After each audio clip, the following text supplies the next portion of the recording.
إله إلا الله وحده لا شريك له وأن سيدنا محمدا عبده ورسوله قامع الطغيان اللهم صل وسلم على سيدنا محمد الهادي إلى الرحمن وعلى آله وصحبه ومن تبعهم بإحسان أما بعد فيا أيها الناس اتقوا الله حق تقاته ولا تموتن إلا وأنتم مسلمون. Hadirin jamaah Jumat rahimakumullah. Pertama dan utama mari sama-sama kita panjatkan puji dan syukur kehadirat Allah Subhanahu wa taala yang telah memberikan kita berbagai macam nikmat, terutama nikmat iman dan Islam, nikmat sehat wal afiat, sehingga alhamdulillah kita dapat hadir di Masjid Jamiah Taqwa dalam rangka menunaikan salah satu kewajiban kita, yaitu salat Jumat.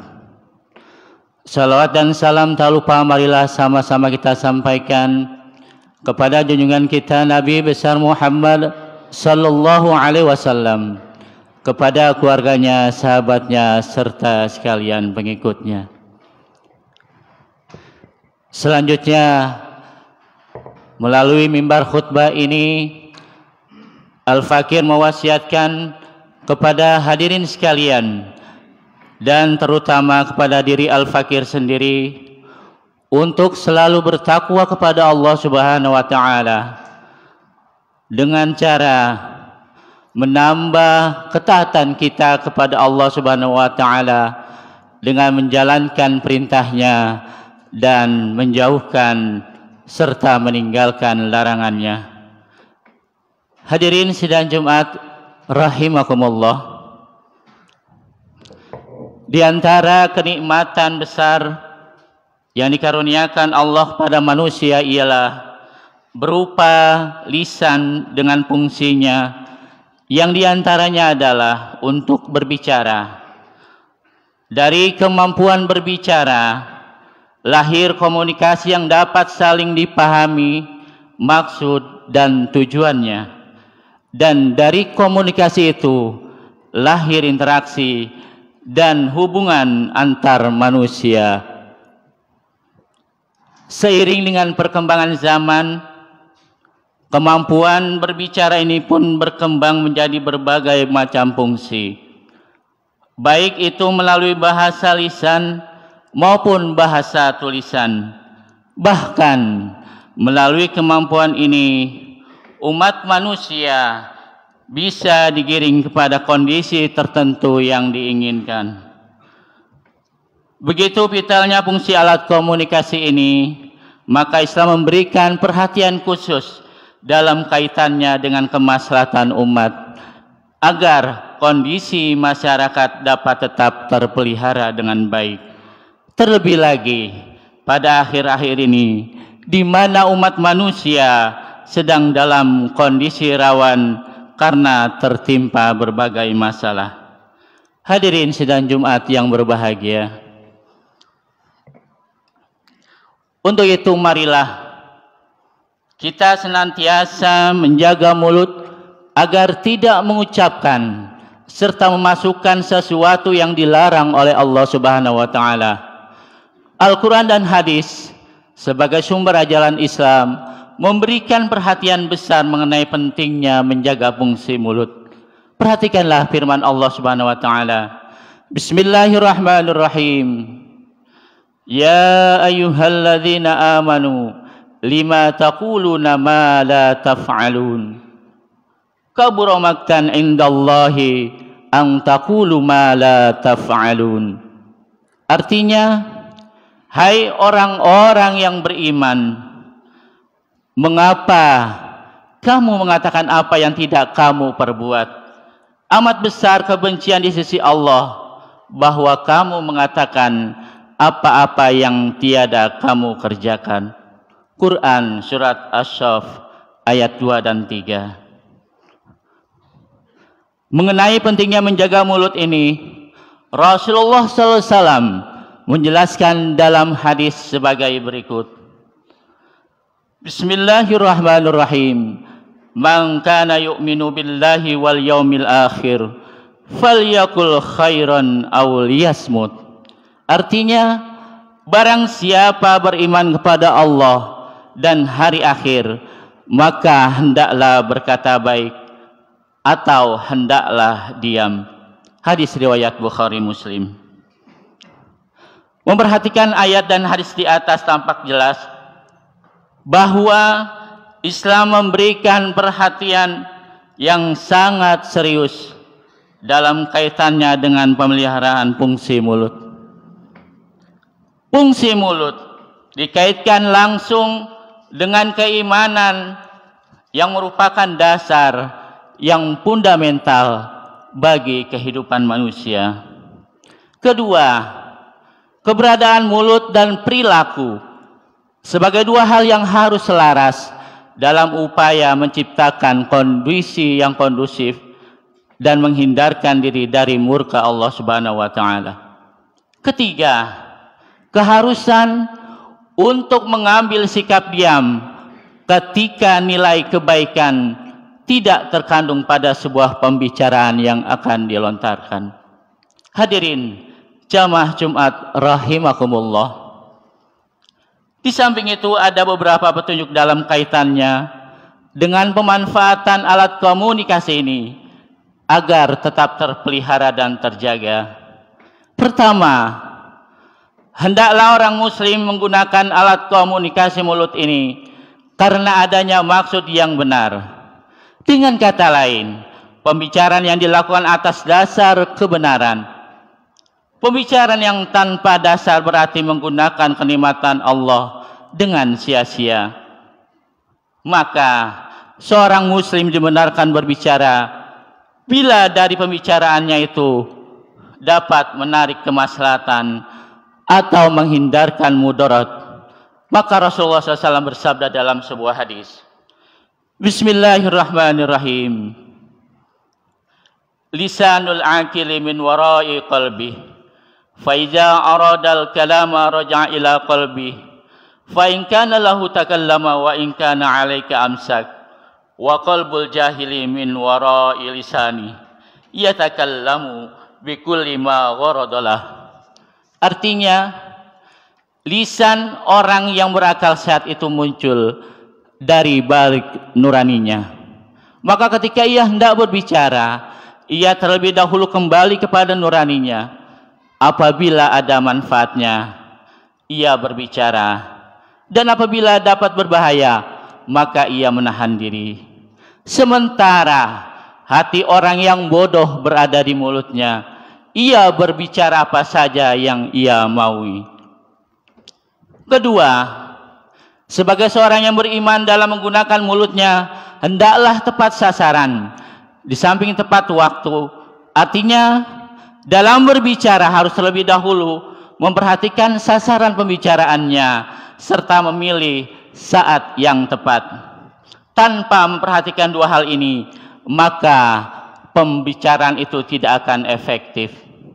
Ketiga, berbicara seperlunya sesuai dengan kebutuhan. Tidak kurang dan tidak lebih. Manakala kurang dari kebutuhan, maka kemungkinan maksudnya tidak dapat dimengerti atau bisa terjadi salah paham. Sebaliknya, bila dilebih-lebihkan, menjadi sia-sia, bahkan kemungkinan akan menimbulkan bahaya. Dalam suatu riwayat dijelaskan bahwa Rasulullah pernah berpesan kepada seorang badui yang berbicara panjang lebar tanpa ujung pangkalnya, sebagaimana sabda beliau berikut ini, fa innallaha azza wa jalla yakrahul inbi'aqa fil kalami fa nadarallahu wajha mri'in au jaza fi kalamihi faqtasara ala hajati. Artinya, sesungguhnya Allah tidak menyukai pembicaraan yang panjang lebar atau berlebihan, maka Allah mencerahkan wajah seseorang yang berbicara singkat, berbicara menurut kebutuhan saja.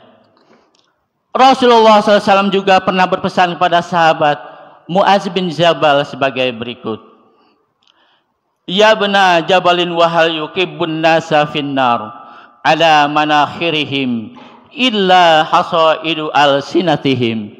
Artinya, hai Ibnu Jabal, tidaklah manusia itu dimasukkan ke dalam neraka kecuali buah dari mulutnya. Yang keempat, pemilihan kata-kata yang sesuai dan tepat. Sebab mulut merupakan simbol dari pribadi yang bersangkutan. Maka dalam bertutur kata hendaknya dapat benar-benar menyesuaikan dengan kondisi dan situasinya. Hendaklah dapat menghindari kata-kata yang tidak baik. Rasulullah SAW pernah bersabda kepada paman beliau, Sayyid Abbas, aku kagum pada kebaikanmu.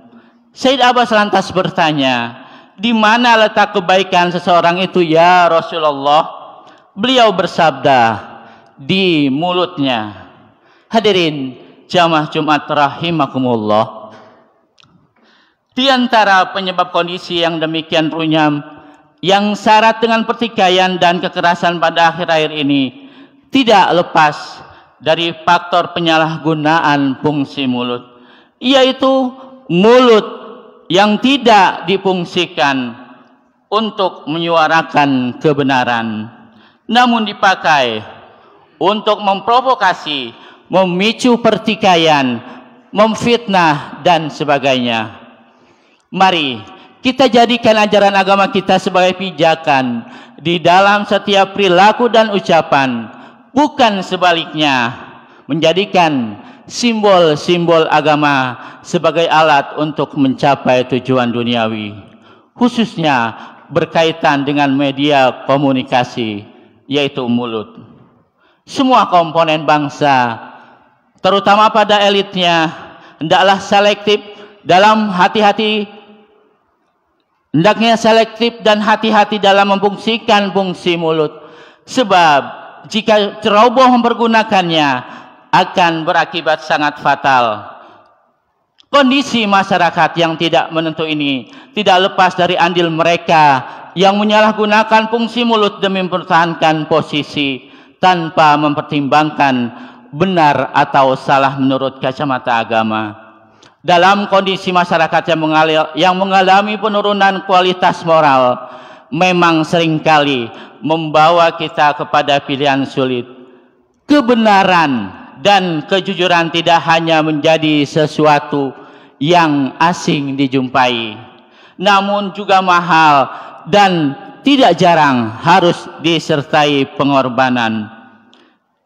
Kiranya dapatlah dikemukakan sebagai contoh kecil, kita dapat melihat praktek ketidakjujuran dalam berbicara ketika sedikit saja orang berada pada posisi sulit, atau ketika menginginkan sesuatu, seolah-olah berkata bohong merupakan satu-satunya cara yang bisa ditempuh.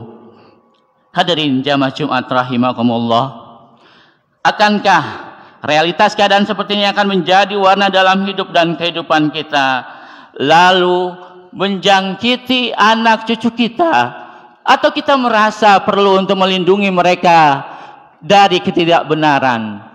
Semua itu tergantung pada banyak variabel, terutama pada kita sendiri. Rasulullah SAW telah berpesan kepada umatnya sebagaimana tercermin pada sebuah hadis berikut ini. Bismillahirrahmanirrahim. Taharraw sidqa wa in ra'aytum fihi al-halaqa fa inna fihi an-najata wa iyyakum wal kadhib wa in ra'aytum fihi an-najata fa inna fihi al-halaqa. Artinya, peliharalah kejujuran meskipun engkau melihat di sana ada kehancuran, namun sesungguhnya di sanalah hakikat keselamatan, dan jauhilah kebohongan meski engkau melihat di sana ada keselamatan, namun sesungguhnya di sanalah hakikat kehancuran. Seruan moral hadis tersebut akan kita rasakan sebagai kebenaran manakala kita membangun kehidupan ini menuju nilai-nilai yang baik, bukan untuk kepentingan sesaat dan egoisme. Hal ini terserah kepada kita untuk memilih, dan tentunya pilihan kita akan selalu mengandung resiko. Hanya saja manakala di dalam batin kita masih tersisa sebuah cita-cita luhur, Allah Subhanahu wa taala akan memberikan penerangan dan jalan keluar dari setiap masalah yang menghampiri kita. Hadirin sidang Jumat yang dimuliakan Allah Subhanahu wa taala. Mulut dan fungsinya sebagai alat komunikasi manusia untuk berinteraksi antara sesamanya. Kesalahan ucapan akan dapat berakibat fatal. Kiranya itulah sebabnya sehingga ketika Rasulullah SAW ditanya oleh sahabat Sufyan bin Abdullah tentang sesuatu yang ada pada dirinya yang harus selalu diwaspadai, sebagaimana terungkap dalam hadis berikut ini. Bismillahirrahmanirrahim. Ya Rasulullah, ma akhwafu ma takhafu alayya, fa akhadha bilisani nafsihi summa qala hadza. Artinya, ya Rasulullah, apa yang paling Tuhan khawatirkan pada diri saya? Beliau menunjuk pada mulutnya dan bersabda ini. Sebagai muslim yang baik, kita harus benar-benar berhati-hati dalam menjaga mulut. Jangan sampai kita ceroboh, apalagi latah dalam membungsikannya. Di dalam sebuah hadis, Rasulullah juga menyatakan sebagai berikut. Bismillahirrahmanirrahim. La yastaqimu imanul abdi hatta yastaqima qalbuh. Wala yastaqimu qalbuhu hatta yastaqima lisanuh. Wala yadkhulul jannata rajulun la ya'manu jaruhu bawa'iqah. Artinya, tidak lurus keimanan seorang hamba sehingga lurus pula batinnya, dan tidak lurus batinnya sehingga lurus ucapannya, dan tidak masuk surga seseorang yang tetangganya tidak terhindar dari perilaku buruknya. Semoga Allah Subhanahu wa taala memberikan kekuatan lahir dan batin kepada kita semua untuk tetap berpegang teguh pada nilai-nilai kebenaran agama yang diantaranya tercermin pada komitmen kita dalam mendayagunakan fungsi alat ucap sehingga dapat mengantarkan kita pada keselamatan dan kebahagiaan dunia dan akhirat. Amin. Amin ya rabbal alamin. Barakallahu li wa lakum fil Qur'anil azim wa nafa'ani wa iyyakum bima fihi minal ayati wa zikril hakim wa taqabbala minni wa minkum tilawatahu innahu huwas samiul alim. Allahumma salli wa sallim ala sayyidina Muhammad wa ala ali sayyidina Muhammad.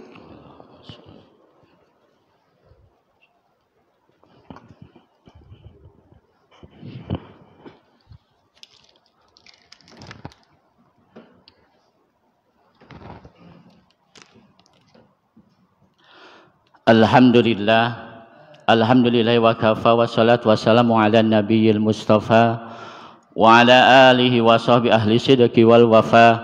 Asyhadu an la ilaha illallah wahdahu la syarikalah wa asyhadu anna Muhammadan abduhu wa rasuluh. Allahumma shalli wa sallim ala sayyidina Muhammadin wa ala alihi wa sahbi ajma'in wa sallama tasliman katsira. Faya ibadallah ittaqullaha wa hafizu ala ta'ati wa huduril jumu'i wal jama'at. Qala Allah ta'ala ya ayyuhalladzina amanu idza nudiya lis-salati min yaumil jumu'ah fas'au ila dzikrillahi wa dharul bai' dzalikum khairul lakum in kuntum ta'lamun. فإذا قضيت الصلاة فانتشروا في الأرض وابتغوا من فضل الله واذكروا الله كثيرا لعلكم تفلحون.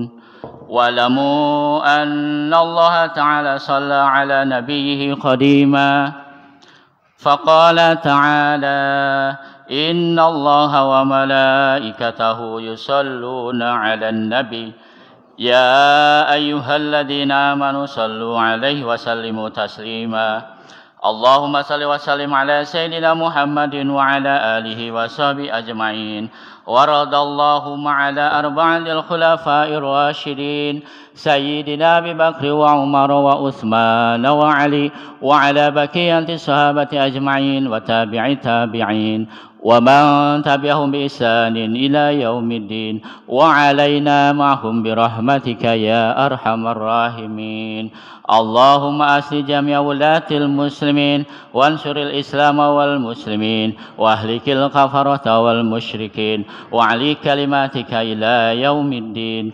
اللهم اغفر للمسلمين والمسلمات والمؤمنين والمؤمنات الأحياء منهم والأموات إنك سميع قريب مجيب الدعوات يا قاضي الحاجات ربنا افتح بيننا وبين قومنا بالحق وأنت خير الفاتحين ربنا آتنا في الدنيا حسنة وفي الآخرة حسنة وقنا عذاب النار عباد الله إن الله يأمر بالعدل والإحسان وإيتاء ذي القربى وينهى عن الفحشاء والمنكر والبغي يعظكم لعلكم تذكرون